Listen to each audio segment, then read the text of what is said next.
I would like to thank everybody for coming out. Although you do get booze and probably a good meal out of the deal, so don't get too proud of yourself just yet. I realize that at this point I'm probably the only thing standing between you and that food, so we'll try to keep this as short as we can. Many in the room know Marty. Some of you probably for quite a while, maybe as long as he's been alive even. Maybe you got to know him in elementary school when he was affectionately known as Farty Marty. Maybe you got to know him in middle school where he had long hair, listened to Nirvana all the time, which kind of made me sick. I kind of wish they never existed. Maybe you got to know him in college when he was grinding out that coveted Asian Studies degree.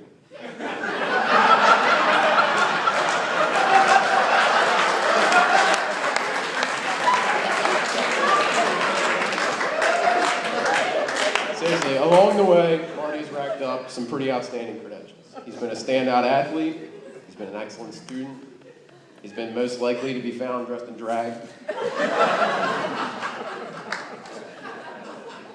In all seriousness, growing up as Marty's younger brother has been great.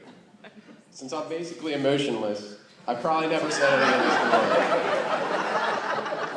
But for most of my life, Marty's been inspirational to me.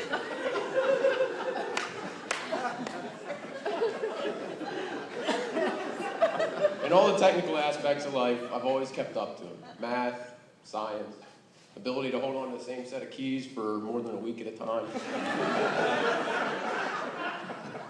But on the personality side, Marty's always been there as a role model to me. I've learned more than I could tell you.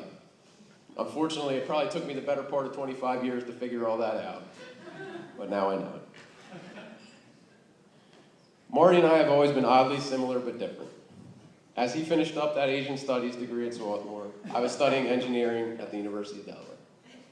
He finished his degree and went off to teach English in Japan. I went off to work in a steel mill. I don't think you'd say those were the most parallel of paths.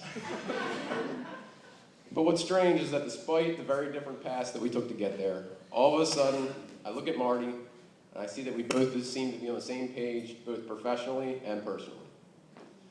3 years ago, I married the outstanding girl sitting there at the end of the table. Now today, we're here celebrating Marty's marriage to the outstanding girl sitting next to him. Maybe it was business school, but I'm thinking Kirsten has played a pretty strong role in him becoming the successful individual that he is today. She may have even played a pretty heavy role in him losing those middle school soccer t-shirts that we were all subjected to. Marty, I couldn't be happier for you. To find somebody to commit to spending the rest of your life with is just an excellent thing.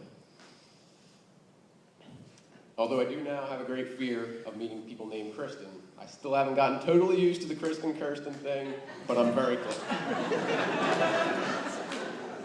Watching you and Kirsten together, you can't help but see how much you care for each other. Having somebody you care so deeply about to share your good days and your bad with really can't be beat. Marty and Kirsten, I know you've had your differences, and as anybody in the room who's married can tell you, those aren't going to go away. But if the high school musical lead and the math and science school golfer can find themselves on the same page, I'm convinced anybody can. I'm going to kick it over to Jenny to finish this off. So let's raise our glass to Marty and Kirsten. May this be the first night of the rest of your lives and happiness together.